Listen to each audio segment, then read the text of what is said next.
Before the pact, there was simply a man drowning in his own brilliance.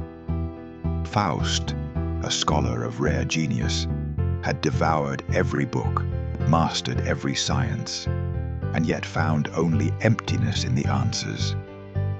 The world around him felt small, suffocating, unworthy of his restless mind.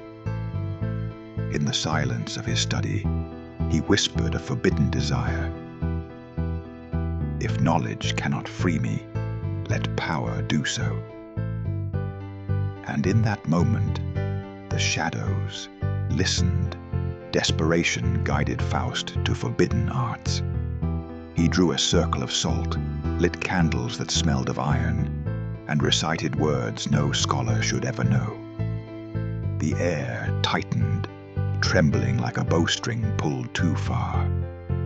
Then the silence cracked open, and something ancient stepped forward. Faust had not simply summoned a demon. He had summoned his destiny. The demon introduced himself with a smile sharper than knives. Mephistopheles. He offered Faust everything the mortal world denied him: youth, pleasure, knowledge beyond human grasp. All he asked in return was Faust's soul, delivered at the end of his earthly joys. Faust hesitated only a heartbeat before accepting. To him, eternity felt distant.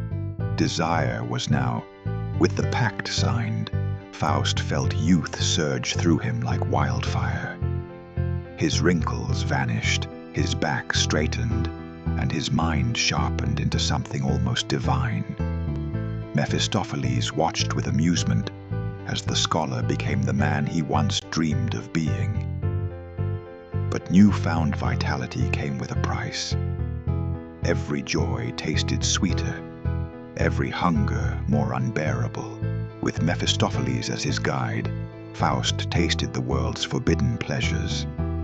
The luxury of nobles, the thrill of alchemy, the ecstasy of romance, all unfolded before him like a theater. Yet each delight only fueled his craving for more. The demon's gift was limitless experience, but also limitless hunger. Mephistopheles transports Faust to a magical world and shows him the charm of worldly pleasures. However, behind every beautiful moment, there is a hidden test, an invisible shadow that probes Faust's will. Faust is affected by what he sees and tries to cope with the uneasiness that seeps into him. Mephisto's smile becomes more dangerous with each step. Faust's path crosses with young Gretchen, who attracts attention with her innocence. Her simple beauty awakens in Faust's heart, a warmth that he has not felt for a long time. Mephistopheles watches this encounter with satisfaction, as another part of his plan falls into place. Love and curse begin to sprout at the same time. As Faust's passion for Gretchen grows, Mephistopheles' influence grows stronger. An innocent love begins to turn into an uncontrolled addiction. Over time, Faust's soul is drawn into a dark vortex, while Gretchen is unaware of the tragedy that fate has in store for her. With each passing day, it carries both of them to an irreversible end. Gretchen's life is shattered by Faust's decisions. Caught between remorse and social pressure, the young girl begins to wander the limits of her mind.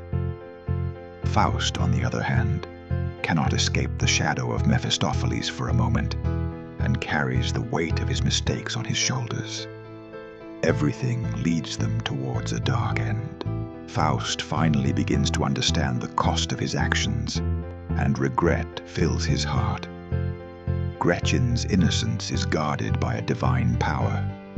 Mephistopheles is waiting to claim rights. However, the last word belongs to a supreme justice that values the goodness in man.